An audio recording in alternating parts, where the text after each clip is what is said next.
Olá, vamos falar um pouco mais do grande desastre ambiental que aconteceu com o rompimento da barragem da Samarco em Mariana e veio contaminar a bacia do Rio Doce, indo até o mar. Para falar sobre esse assunto, nós temos aqui a presença da bióloga, doutoranda em oceanografia, Renata Caim, que acompanhou uma expedição que foi a campo no Rio Doce e fez coletas e algumas análises, foi acompanhando também outras equipes que estão trabalhando na área.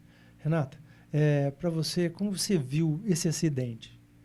Bom, de uma forma geral, o que nós temos hoje é um cenário inédito a nível mundial. Nós temos o que ocorreu foi o maior acidente ambiental no Brasil de todos os tempos e nós temos uma realidade muito difícil de lidar porque é tudo muito novo para todos os pesquisadores, mesmo os mais envolvidos na área.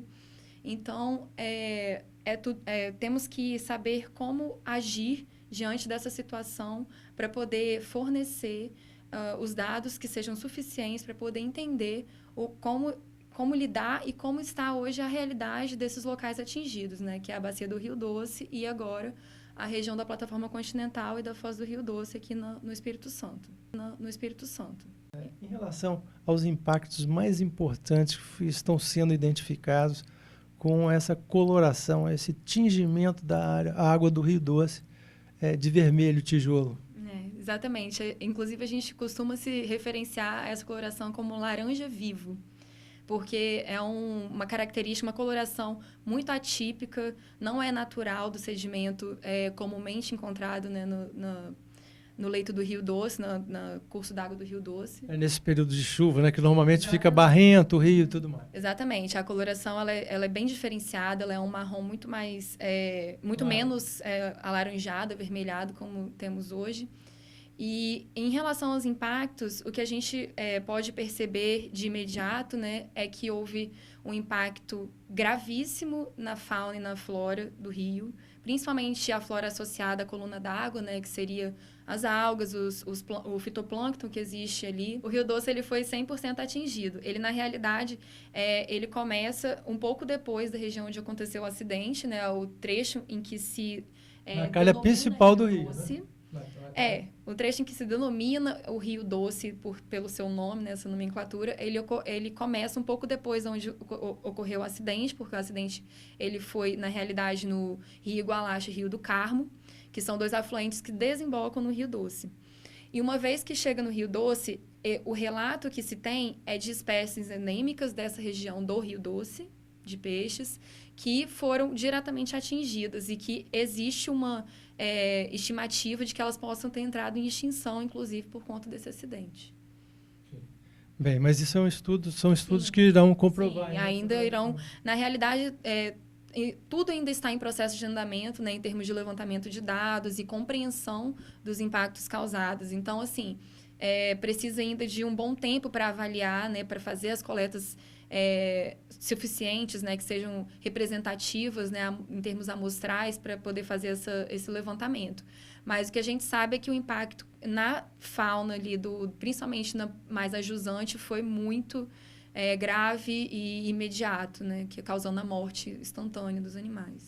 Existe na mídia, inclusive ela colocou várias questões, e uma delas é que é uma lama tóxica, altamente tóxica. O outro aqui é uma lama inerte, né? Então, que a presença maior são de componentes do próprio solo.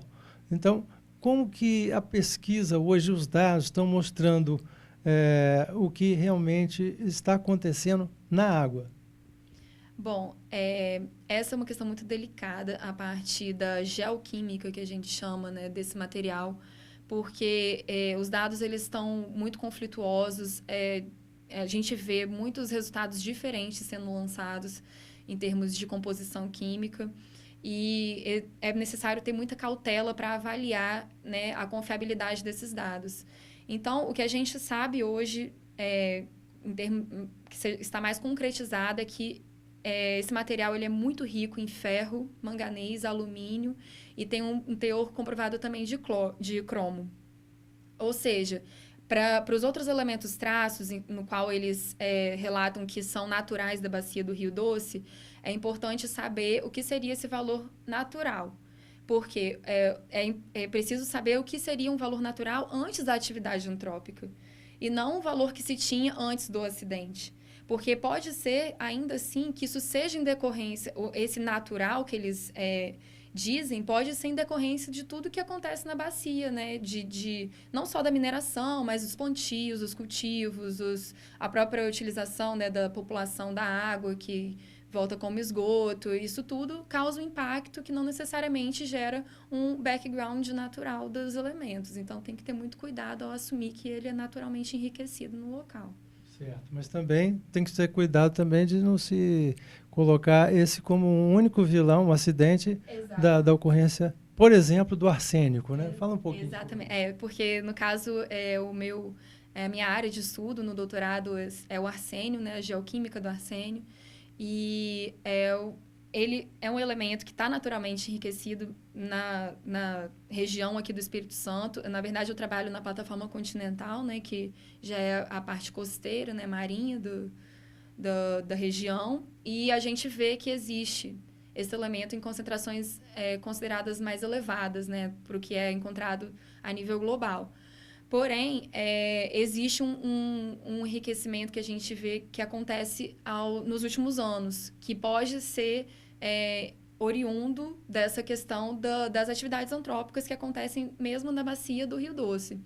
Então, ele é um elemento naturalmente presente na rocha, porque ele não é sintético, ele não é produzido pelo ser humano, mas ele provavelmente está sendo disponibilizado de forma antrópica a partir todas essas atividades. E possivelmente a mineração pode ser, sim, uma possível fonte desse elemento nesses locais.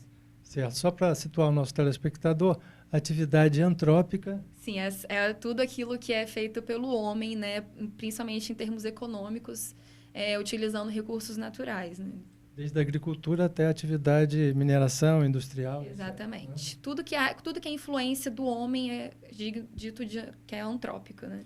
Certo. Renata, agora, com relação ao arsênico, né? Ele, aparentemente, você mostrou uns dados anteriores, que está 4 vezes até superior. Com relação à potabilidade disso. Sim, essa é a principal questão assim, que está gerando muito conflito, que seria a utilização dessa água do rio hoje. É muito difícil afirmar qualquer coisa, porque, como eu disse, os dados eles estão muito contraditórios.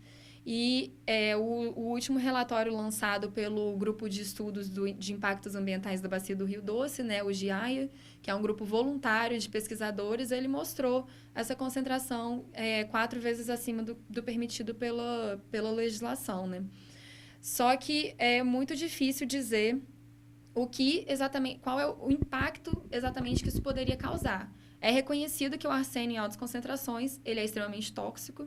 Ele é um elemento tradicionalmente utilizado como veneno, inclusive, mas depende muito da concentração para ele se tornar tóxico, principalmente para os seres humanos, que somos animais superiores, né? Para ser tóxico, deveria haver uma exposição a longo prazo, né? Uma exposição crônica. Mas não deixa de ser preocupante, porque é um valor que, pelo que é estabelecido pelo Ministério da Saúde, não é permitido. Certo. Com relação aos metais pesados, o que foi encontrado são traços, né? Sim. Fora esses que eu citei, né, que é o ferro, o manganês, que eles estão em concentrações elevadas, o restante eles são encontrados em concentrações traços, né, que são concentrações menores. Eu gostaria de afirmar que os dados, eles são todos da mídia, de relatórios, né, e de grupos de pesquisa independentes. Então, assim, eu estou fazendo uma abordagem sobre o que tem sido divulgado. Eu propriamente não fiz nenhuma análise. Então, é muito importante ter cuidado para afirmar ou querer dizer alguma coisa ainda em relação a essa parte química que precisa ser melhor avaliada. Certo. Inclusive, com relação às previsões, a gente vê também algumas previsões, às vezes, que a gente sabe que não tem uma base científica, né? Tem gente falando que 100 anos, outros há 5 meses, né? Isso já pode ser feito algum tipo de previsão? Não, do meu ponto de vista, não, porque, como eu já disse, a gente está lidando com algo inédito. Mesmo nós que trabalhamos com a questão da dinâmica sedimentar nessa região, não podemos prever o comportamento desse material com a chegada, né, no oceano, porque é um material extremamente fino, é uma fração coloidal, ou seja, é uma partícula quase dissolvida na água e que tem uma capacidade enorme de se dispersar numa grande velocidade na superfície do mar. Então, assim, é um material que não é natural do rio, portanto, é muito difícil prever qual é o comportamento desse material agora que está no mar. Mesmo que a gente já tenha conhecimento das correntes predominantes e do padrão de dispersão principal do sedimento natural do rio. Sendo essa lama muito atípica, a gente não consegue saber o que acontece exatamente ainda, né? Por isso que tem sido feitos muitos levantamentos e muitas pesquisas diferentes para poder chegar numa resposta melhor dessa caracterização do comportamento e do ambiente agora. Certo. Você, antes da entrevista, você estava me falando que é um material muito fino, coloidal, né? Que forma tipo um véu, né? Exatamente. Nas camadas superiores. Né? Exatamente. É uma camada... O que a gente sabe é que existe uma lama densa que fica um pouco mais restrita na foz do rio. Não quer dizer... Ela está se dispersando a muitos quilômetros de distância. Cada dia o comportamento é diferente. Tem dias que, dependendo do vento, ela vai mais para o norte. Tem dias que vai mais para o sul ou mais para offshore, né? Que seria mais para mar adentro. Mas isso tudo vai variar em relação a esses fatores climáticos e principalmente em relação à vazão do rio. E esse material que fica por cima, que seria essa fração coloidal, ele fica a cerca de 30, 50 centímetros da superfície do mar e ele se dispersa a uma distância ainda maior do que essa lama mais densa que vem normalmente junto ao fundo, porque ela tende a precipitar conforme, né, vai percorrendo a distância na plataforma continental, sobre a plataforma continental. Aí vai depositando. Ok.